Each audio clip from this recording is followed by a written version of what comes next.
Naranasan mo na bang maging isang mahirap? Kapag ganito ang sitwasyon mo sa iyong buhay, ay hindi mo maiiwasan na maliitin ka ng ibang tao. Ngunit kung minsan ay kung sino pa ang kamag-anak mo, ay siya pa ang maninira sa iyo. Kahit wala kang ginagawang masama, ay pilit nilang sisilipin ang iyong buhay dahil ikaw ay isang mahirap. Kung ganon, ay tunghayan mo ang istoryang ito na tiyak ay kapupulutan mo ng aral. Hindi maiwasang mainggit ng dalagang si Isabel tuwing nakikita nito ang kanilang mga kamag-anak na may kaya sa buhay. Nag-aaral ang kanyang mga pinsan sa mga magagandang paaralan, samantalang siya ay maagang nagtrabaho para tulungan ang kanyang nanay. Sa ngayon ay nagtatrabaho siya bilang isang factory worker, kaya hindi naman ganoon kalaki ang kanyang sinasahod. Sa magkakapatid kasi ng kanyang ina, ay ang kanyang nanay lamang ang hindi nakatapos sa pag-aaral dahil nagparaya ito para sa kanyang mga tiyahin. Ngunit kahit na ganoon ay hindi man lamang sila matulungan ng kanilang mga kamag-anak matapos itong paaralin ng kanyang nanay noong araw. Kung buhay lang sana ang tatay mo, edi sana nakakapagpatuloy ka sa pag-aaral mo, anak. Patawarin mo ako kung nangyayari ito sa atin. Malungkot na sabi ni Aling Glenda. Nay naman, huwag niyo na pong isipin ang bagay na yan. Alam ko naman po na nahihirapan din kayo. Positibong sagot ni Isabel. Maaga kasing namayapa ang kanyang ama nang dahil sa isang aksidente. Kaya simula noon ay napatigil siya sa kanyang pag-aaral. Dalawa ang kapatid ng kanyang nanay, ngunit kahit na isa ay walang tumulong sa kanila.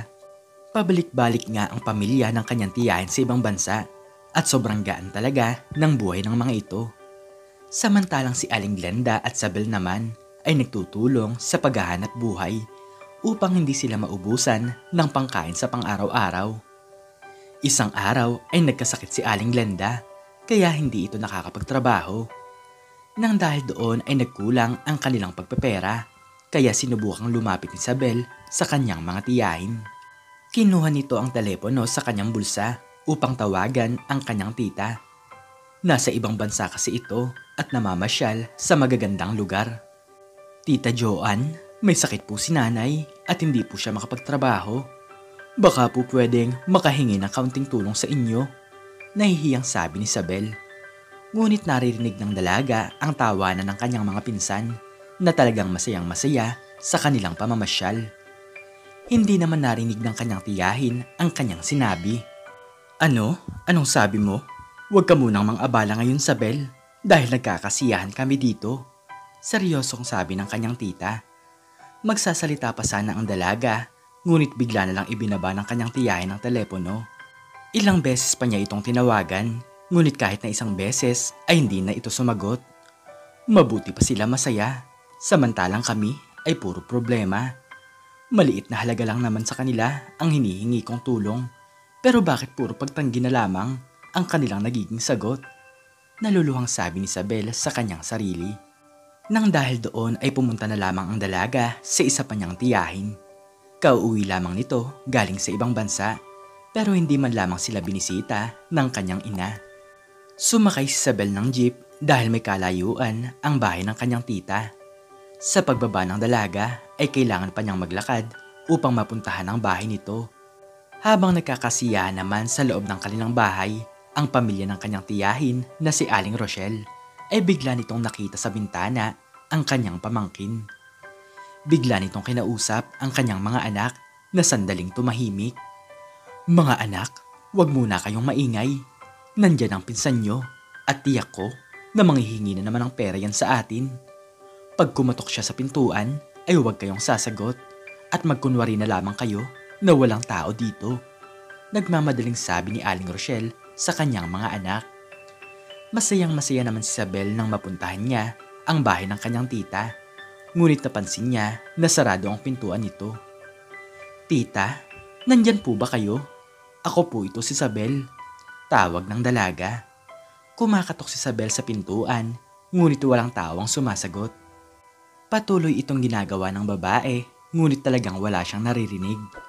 Sarado din ang bintana ng bahay, kaya naisip niya na walang tao sa loob nito. Ano ba yan? Wala pala si na tita dito. Sayang lang pala ang punta ko. at nabawasan patuloy ang pera ko. Sana ipinambili ko na lang ng pagkain. Malungkot na sabi ni Isabel sa kanyang sarili. Aalis na sana ang dalaga nang bigla niyang marinig ang isang mahinang boses sa loob ng bahay. Kilala niya ang boses na ito dahil ito ang boses ng kanyang tita Rochelle. Nang dahil doon ay muling nagkaroon ng pag-asa si Isabel na makakahingi siya ng tulong. Tita, kayo po ba yan? Ako po ito si Isabel. May sakit po kasi si nanay at manghingi lang po sana ako ng kaunting tulong para makabili ako ng gamot. Nakayokong sabi ng dalaga. Talagang pilit na tinitiis ni Isabel ang pagtulo ng kanyang luha at pinipilit niyang kainin ang sariling hiya para sa kanyang nanay. Ngunit sa pagkakataong ito ay wala pa ring sumasagot sa kanya, kaya naglakad na lamang siya papalayo. Saglit ay sumilip si Aling Rochelle sa kanilang bintana at nakahinga na ito ng mabuti nang makita niya ang kanyang pamangkin na naglakad na papalayo. Hay nako, si Ate Glenda talaga. Hindi ingatan ang sarili. Tapos pag nagkasakit ay hihingi ng tulong sa atin. Kayo, mga anak, huwag niyo hahayaang maging mahirap kayo tulad ng aking kapatid. Kung ayaw niyong matulad kayo sa pinsan niyong si Isabel. Seryosong sabi ng babae. Opo, Nay. Nakakahiya nga po na meron tayong kamag-anak na tulad nila. Hindi ko nga po maisip na nagagawa nilang lumapit sa atin. Ayaw ko pong malaman ng aking mga kaibigan na pinsan ko si Isabel. Nakasimangot na sabi ni Sarah. Habang nasa jeep ang dalaga pauwi sa kanilang bahay, ay para bang nagkaroon ito ng tampo sa kanyang mga kamag-anak. Kaunting tulong lang naman ang hinihingi ko at para din naman to sa kanilang kapatid. Bakit ganon? Kamag-anak namin sila pero palagi na lamang nila kaming tinataguan. Malungkot na sabi ng dalaga sa kanyang sarili. Nang makauwi si Isabel sa kanilang bahay ay kinamusta ito ng kanyang nanay. Ano? Kumusta ka na anak? Nakahingi ka ba ng tulong sa iyong mga tiyahin? Tanong ni Aling Glenda. Ngunit nakita ng matanda na baka sa mukha ng kanyang anak ang labis na kalungkutan. Nang dahil doon ay alam na ni Aling Glenda ang kasagutan sa kanyang tanong. Hayaan mo anak, huwag kang magkakaroon ng sama ng loob sa aking mga kapatid.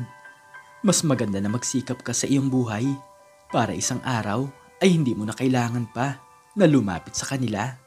Malungkot na sabi ni Aling Glenda. Sa pagpasok niya sa kanyang trabaho ay nalaman ito ng kanyang mga kaibigan. Mabuti pa ang mga ito dahil kahit sa maliit na halaga ay pinahiram siya ng pera. Sa kanyang pag-uwi ay naibili niya ng gamot si Aling Glenda at sa awa ng Diyos ay unti-unti na itong gumaling sa kanyang karamdaman. Sobrang laki talaga ng pasasalamat ni Isabel sa kanyang mga kaibigan nang dahil sa ibinigay nitong tulong sa kanya. Hayaan nyo, sa susunod ay babayaran ko kayo. Maraming salamat talaga. Nakangiting sabi ng dalaga. Ano ka ba? Huwag mo nang bayaran yun. Lahat naman tayo ay nangangailangan kung minsan. Nakangiting sabi ng kanyang mga kaibigan. Mabuti na lamang at merong ganitong klase ng mga tao sa kanyang buhay. Hindi niya ito mga kamag-anak, ngunit sila palagi ang nandyan sa oras ng pangangailangan. Lumipas ang 2 linggo ay nabalitaan na lamang ni Isabel na umalis na ulit patungo sa ibang bansa ang kanyang tiyahin na si Aling Rochelle kasama ang pamilya nito. Wala man lamang paalam sa kanilang mag-ina kahit isang tawag sa telepono.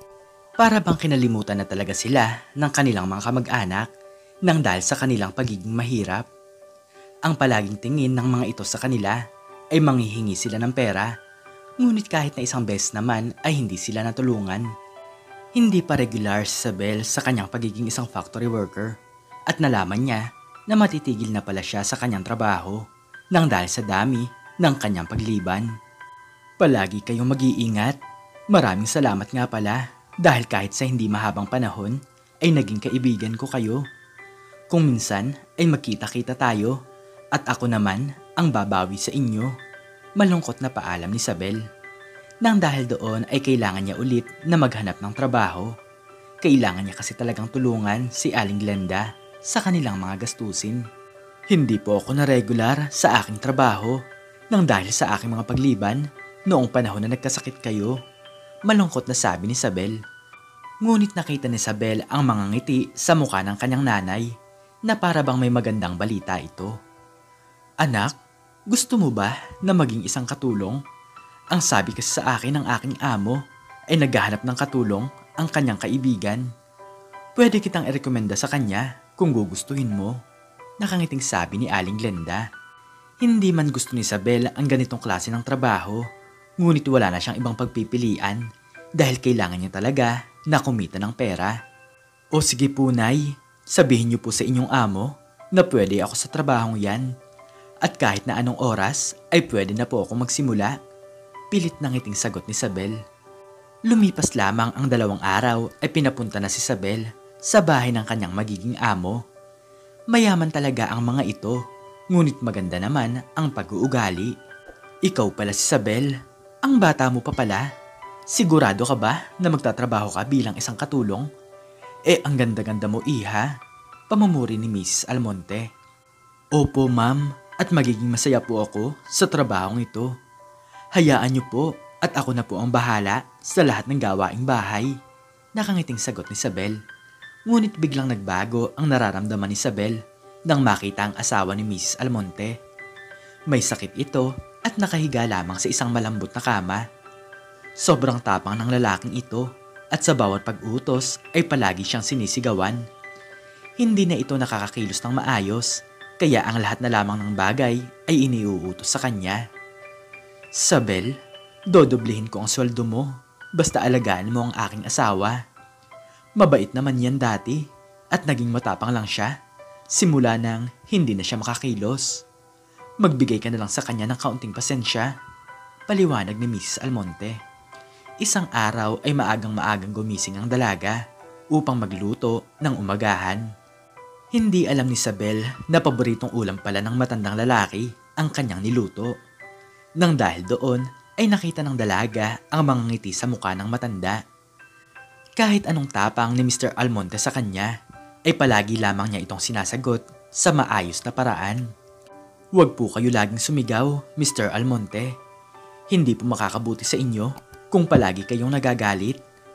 Alam ko naman po na mabigat sa pakiramdam na hindi nyo magawa ang gusto nyong mga gawin. Pero nandito lang po ako at aalagaan ko po kayo. Nakangiting sabi ni Isabel. Nang dahil doon ay saglit na tulala ang matanda. Sobrang tapang niya sa kanilang katulong. Ngunit kahit na isang beses ay hindi ito nagsawa sa pag-aalaga sa kanya. Isang araw ay umuwi ang binatang anak ng mag-asawang Almonte. Nang makita nito si Isabel ay hindi man lamang pumasok sa isip ng binata na katulong nila ang dalagang ito.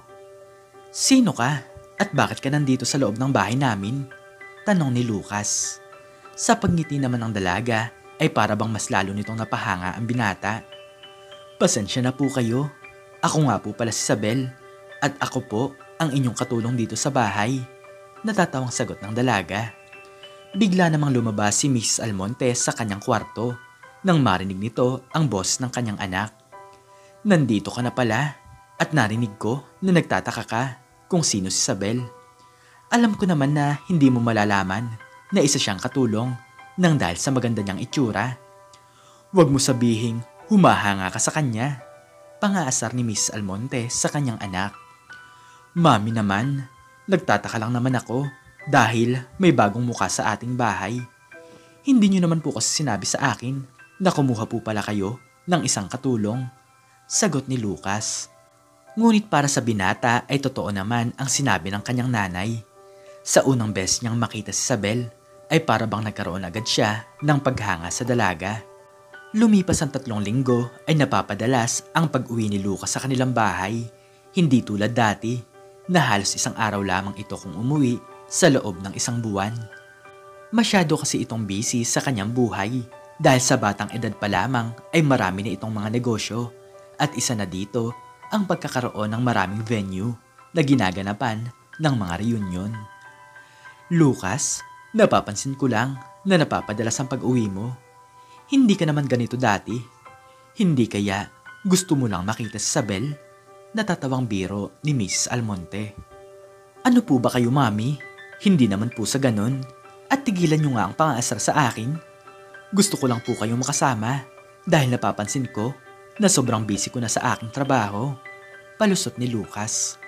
Natatawa na lamang si Miss Almonte dahil ito ang unang beses na makita niya ang kanyang anak na namumula ang pisngi. Kahit isang beses kasi ay hindi pa ito nagkakaroon ng kasintahan at alam ni Miss Almonte sa kanyang sarili na may paghanga ito kay Sabel. Wala namang problema sa akin kung ligawan mo si Sabel. Mabait ang dalagang yan at alam mo ba, nakasundo na niya ang iyong ama. Siya lang ang nakapagpaamo sa tatay mo sa dami ng ating umalis na katulong. Paliwanag ng babae. Nang dahil doon ay napapayuko na lamang si Sabel nang dahil sa kanyang mga naririnig. Guwapo din naman ang binatang si Lucas at hindi rin maamin ni Sabel kay Miss Almonte na nagkakapalitan na sila ni Lucas ng mga mensahe sa telepono nitong mga nakaraang linggo. Saglit ay napatingin si Lucas sa mga mata ni Sabel at sakto din naman na napalingon ang dalaga. Lumipas ang 2 buwan ay inamin nila kay Miss Almonte na meron na silang relasyon.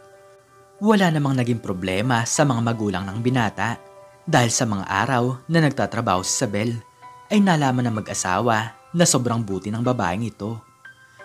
Ano? May relasyon na pala kayong dalawa? Bakit hindi niyo sinabi sa akin para nakapaghanda man lamang tayo? Masayang sabi ni Miss Almonte. Ang asawa naman ito na nakahiga lamang sa kama ay napangiti nang dahil sa kanyang narinig. Masaya din si Mr. Almonte para sa kanyang anak dahil si Sabel ang babaeng napili nito. Nalaman din ni Aling Glenda ang tungkol sa kanyang anak at wala naman itong balak na pigilan ang nararamdaman ni Sabel. Kung saan masaya ang kanyang anak ay doon din siya masaya basta wala itong masamang nagagawa. Lumipas ang 1 taon ay agad na nagpakasal ang dalawa. Masayang-masayang kanilang mga pamilya sa kanilang pag-iisang dibdib. Nang dahil doon ay naging magkaibigan din si Miss Almonte at Aling Glenda. Kaya naman pala mabait ang anak mo dahil mabait din ang kanyang nanay. Nakangiting sabi ni Miss Almonte. Naku ma'am, mabait po talaga si Sabel at kahit na kailan ay hindi niya po ako pinabayaan. Nakangiting sagot ni Aling Glenda. Ano ka ba naman Glenda? Huwag mo nga ako tawaging ma'am. Magbalae tayo dahil magiging mag-asawa na ang ating mga anak, sabi ni Miss Almonte. Lumipas ang ilang buwan ay mas lalong naging maganda ang takbo ng negosyo ni Lucas nang dahil sa tulong ni Sabel. Sobrang sipag talaga ng babaeng ito at nang dahil doon ay lalo pa itong minahal ng lalaki. Mahal, magpahinga ka na muna. Kanina ka pa kilos ng kilos dyan. Nag-aalalang sabi ni Lucas. Kayang-kaya ko to. Alam mo naman na sanay ako ng kumikilos, sabi ni Sabel habang naglilinis ng venue na kanilang pag-aari. May uupa kasi sa kanila dahil gaganapin ang isang family reunion. Marami na talaga ang mga taong umuupa sa kanila dahil palaging malinis ang paligid. Kinabukasan ay dumating na ang mga tao na umupa sa kanila. Gulat na gulat naman si Sabel nang makita niya ang kanyang 2 tiyahin at hindi niya alam na nakauwi na pala ang mga ito galing sa ibang bansa. Naroon din ang iba pa nilang mga kamag-anak kaya naisip niya na baka ito ang kanilang family reunion. Lucas, sila ba ang umupa sa atin? Takang tanong ni Sabel. Oo sila nga. Bakit parang gulat na gulat ka? Tanong ng lalaki. Sila kasi ang aking mga kamag-anak at hindi ko alam na meron pala kaming family reunion. Nang dahil doon ay pinuntahan ng dalaga ang kanyang mga tita. Gulat na gulat naman si Aling Rochelle at Aling Joan nang makita ang kanilang pamangkin. Hindi naman ito imbitado kaya nagtataka sila kung bakit ito nalaman na meron silang family reunion. Bakit nandito ka, Sabel? At sino naman ang may sabi na pumunta ka dito? Nakakahiya naman sa iba nating mga kamag-anak. Kunot noong sabi ni Aling Rochelle. Umalis ka na lang, Sabel, kung ayaw mo pa ng eksena. Dagdag ni Aling Joan. Pero saglit lamang ay pumasok si Sabel sa kwarto dahil naiwan nito ang walis na kanyang ginamit. Ang tigas talaga ng mukha ng babaeng yun. Akala mo naman, imbitado siya rito. Galit na sabi ni Aling Rochelle. Nakita ni Lucas ang kanyang asawa na lumabas mula sa kwarto. Dala-dala ang walis na naiwan nito. Gulat na gulat naman si Lucas nang makita niya ang isang babae na may hawak na isang mainit na kape. Ibinuhos nito sa damit ng kanyang asawa ang laman ng baso kaya biglang napasigaw si Isabel. Kinuha ko lang naman po ang walis dahil naiwan ko ito sa loob ng kwarto. Umiiyak na sabi ni Isabel. Agad na patakbo ang lalaki sa kinaroroonan ng kanyang asawa. Anong nangyari at bakit niyo po siya binuhusan ng kape? Galit na tanong ni Lucas. Kilala nila si Lucas dahil sikat ito sa pagiging isang negosyante. Iginagalang ito ng mga tao nang dahil sa kanyang pagiging mayaman. Sir, pasensya na kayo. Ito kasing babaeng to. Hindi naman imbitado pero ang lakas ng loob na pumunta dito. Pwede po bang palabasin niyo siya? Ang alam ko po kasi ay may sira sa ulo yan. Galit na sabi ni Aling Rochelle. Lumabas na kayong lahat at huwag kayong mag-alala dahil wala akong sisingilin sa inyo na kahit na piso. Wala kayong karapatan na gawin yan sa aking asawa. Galit na sabi ni Lucas. Gulat na gulat ang mga tao roon nang malaman nila na asawa ni Isabel ang sikat na negosyante.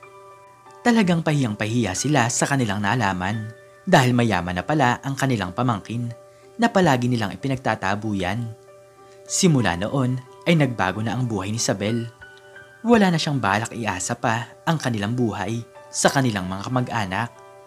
Napili din ni Aling Glenda na manahimik na lamang at putulin na ang kanilang relasyon sa kanyang mga kapatid. Naging masama kasi talaga ang loob nito matapos malaman ang nangyari sa kanyang anak. Isang araw ay muling bumalik si Isabel sa kanyang pinagtatrabahuhan upang makita ang kanyang mga kaibigan. Kumusta na kayo?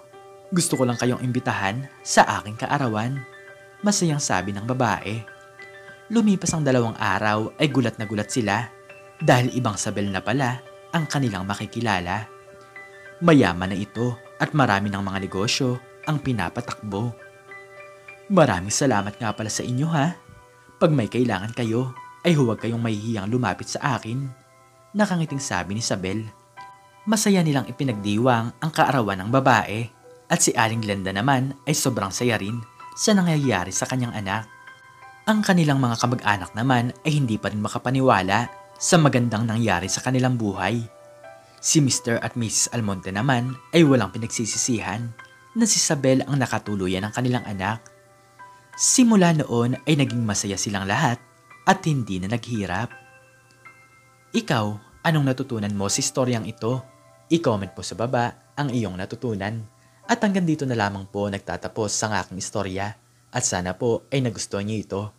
Please like, share, and subscribe. And click the notification bell para lagi kang updated sa mga bago kong istorya. Muli ay maraming salamat po. At God bless us all.